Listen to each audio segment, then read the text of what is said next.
What's going on, everybody? It's Andy here and welcome to my Game Week 28 preview, a weekly video where I take you through the key talking points running up to the deadline, as well as my own team, looks at transfers, captain choices and things like that. We're in blank season right now. A lot of people are talking about blanks, chip strategies, what should you do in this scenario, that scenario, who should you be bringing in right now. So we're going to cover that. I don't want to go into blanks too much detail because I made a whole video on that just a couple of days ago. So if you've not watched that on the channel, go and check that out after this video. But yeah, let's just jump straight into it because there's a lot to talk about today.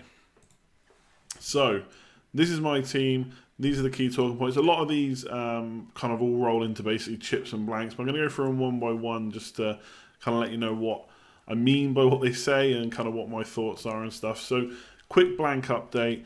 Man City lost to Wigan, surprisingly, which means they won't blank in Game Week 28. So there's no blanks now until Game Week 31.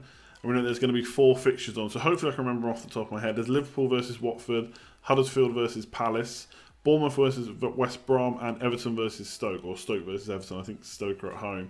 So they're the 4 fixtures that are definitely going to be on, the 8 teams that are going to play. And then Spurs actually drew with Rochdale in the FA Cup. So they're still looking to blank. If, essentially, to give you the very too long didn't read version, if Spurs win that game against Rochdale, the replay, then they'll still blank in Game Week 31. If they lose, then they'll play against Newcastle in Game Week 31. So keep an eye on that. I mean, you'd think that Spurs will win, and then they'll blank, and in which case nothing really changes from now until Game Week 31. But if they do lose, and if it's another surprising result, then they will play in Game Week 31, and suddenly it's a whole different proposition for Spurs because they've got a nice run of fixtures, plus then they would not have a blank. So keep an eye on that. And then kind of looking at fixtures, my next point is fixture blocks. So what I've kind of done, and I've got a bit of inspiration from those that went Kane to Aguero, because Kane had 4 really good fixtures, Kane didn't so much, or it's more like a block of 3, I suppose. But I've looked at the next few kind of fixtures running up to Game Week 31, and I only really have to look up to Game Week 31 because I'm probably going to wildcard after that, so it doesn't really matter what my team's looking like after Game Week 31. Obviously, if you've not got a wildcard, then you'll have to approach it a bit differently. But I've looked at the next kind of 3 fixtures for teams that are going to blank in Game Week 31, and Leicester and Spurs got really good fixtures, next 3.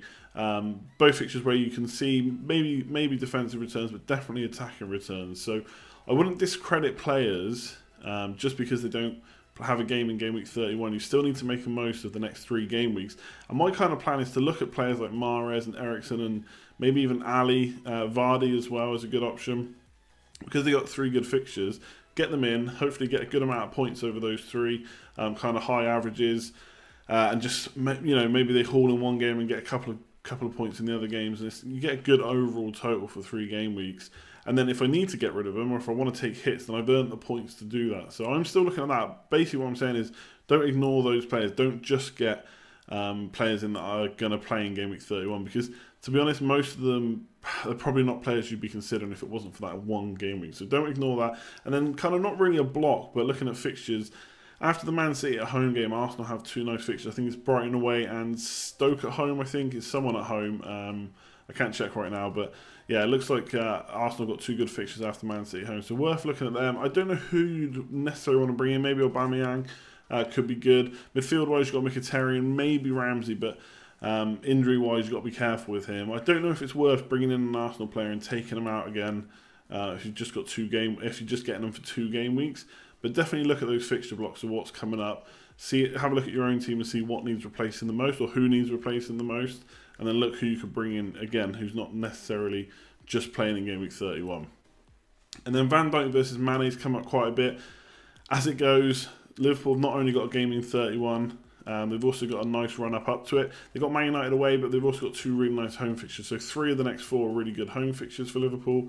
And most people are going for Firmino and Salah and plus 1 other. Now, I think Mane is slightly more exciting. It's exciting to have an attacker instead of a defender.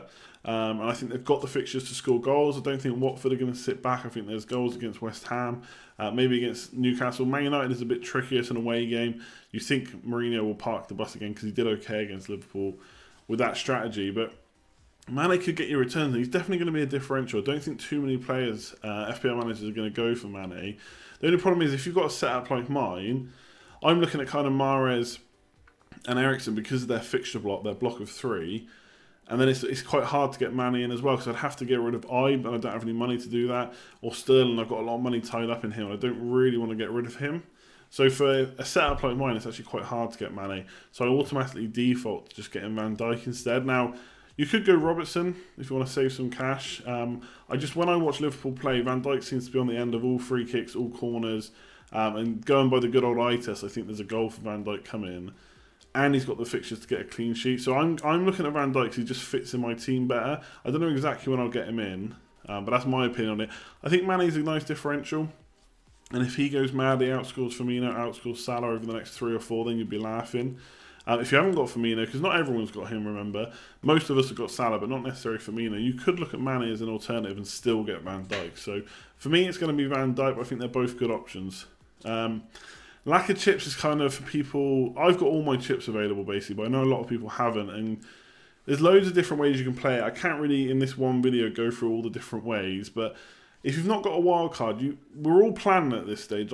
Even though I'm kind of saying I'm only looking up to Game Week 31 then wildcarding, that's still a plan. Yes, I have to do less planning, I suppose, for after Game Week 31, but you've just basically got to look at your team. Again, you've got to make quality, I suppose you've got to bring in more quality players. And what I mean by that is I can kind of go for Mahrez and Eriksen this week, knowing that I can then take maybe a hit or two to bring them in 31. That I've got a wild card then to take out any dud players. Whereas you may just go for Mahrez and Walcott because you still want Mahrez for that good run of fixtures, but you need Walcott because he's got okay fixtures compared to Eriksen, but he plays in Game Week 31. So you've got to make those decisions. I think if you go and watch my blank Game Week video, I had a tier list of players, kind of players that you'd want to start bringing in now, ones you may want to forget about until closer to Game Week 31.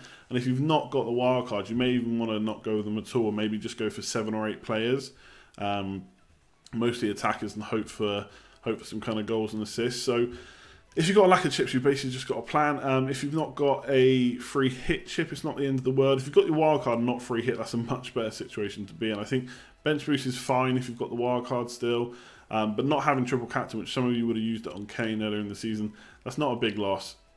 Maximum amount of points you're probably going to lose is 15 or 20, so don't worry about that too much. And that's maximum. That's kind of best case scenario for those of us that have kept it. So if you haven't got a free hit, you basically got to plan longer term. So as an example, Arsenal have got, they should have a double game week in 34 and they play in 35. So they're quite desirable to people without a wild card.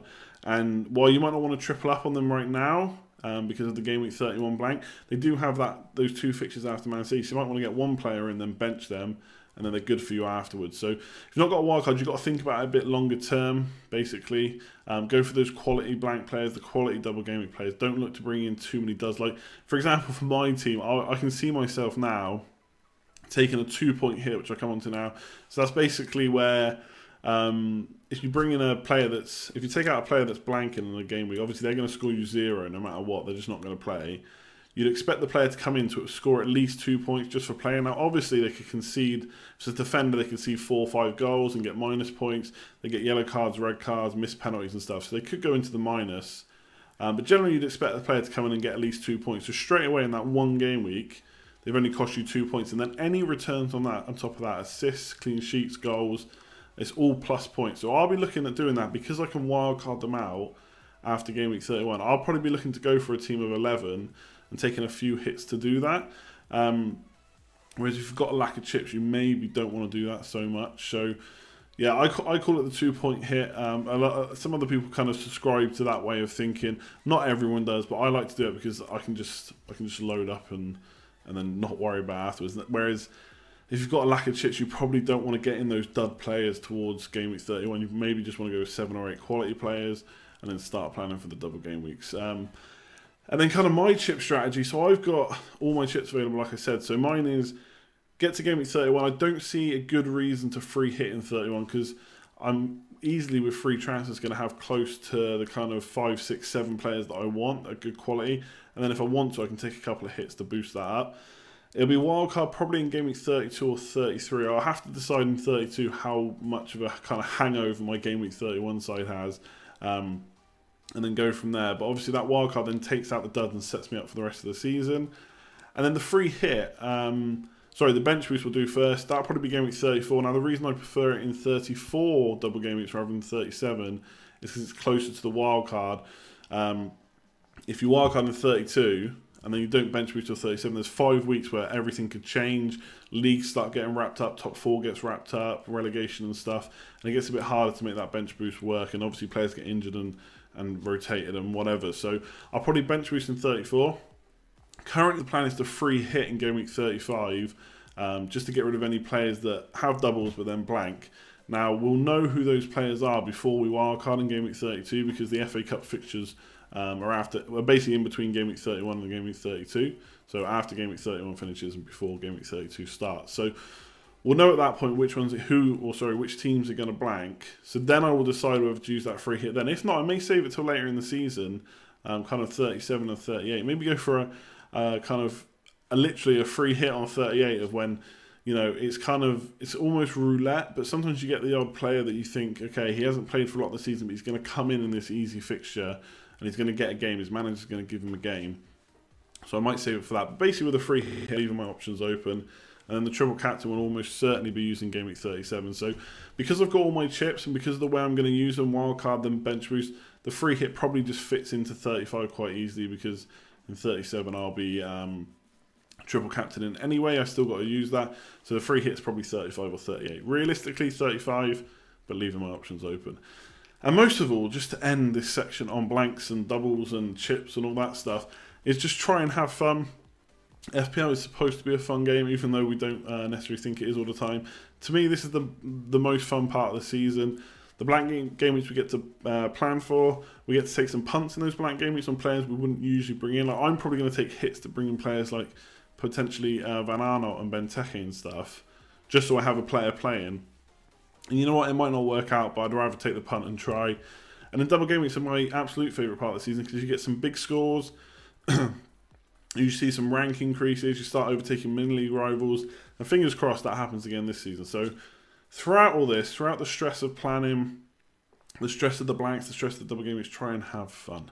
But yeah, now we'll come on to my team and I'll go through my transfers and captains. So I've got my team on the screen right now. Currently, captain is on Salah. It's basically between Salah and Kane at the moment. Kane is playing Crystal Palace, who there's a rumour at the time of recording this that Hennessy's out for the rest of the season. Speroni's out as well, so they might not have a first choice keeper or a first team keeper that they want to play. So they might have to bring in someone younger, maybe less experienced. So Kane suddenly becomes a little bit of a better option. But for me, when I'm weighing up him and Salah, Salah's at home. He's consistently scored all season. It's probably going to be Salah for me. Transfer-wise, I've looked at Alonso out. You've heard me mention that before. The fixtures, again, I think just because of the fixtures, it's probably the best time if you're going to do it. But it is obviously a risk because he's scored well against the top 6 this season.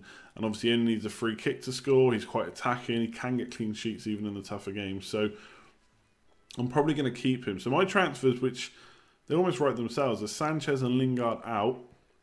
And I'm going to bring in Mahrez and Eriksen. So I'm going to go for that block of 3 fixtures. And obviously with Eriksen, the good thing about that is if, and it obviously is a big if, they lose to Rochdale, he then won't blank again at 31, and I already have him in my team alongside Kane. So that wouldn't be the end of the world for me. So I'm going to bring in Mahrez and Eriksen for Sanchez and Lingard. And I kind of want to bring Van Dijk in, but I don't think I'm going to do it this week.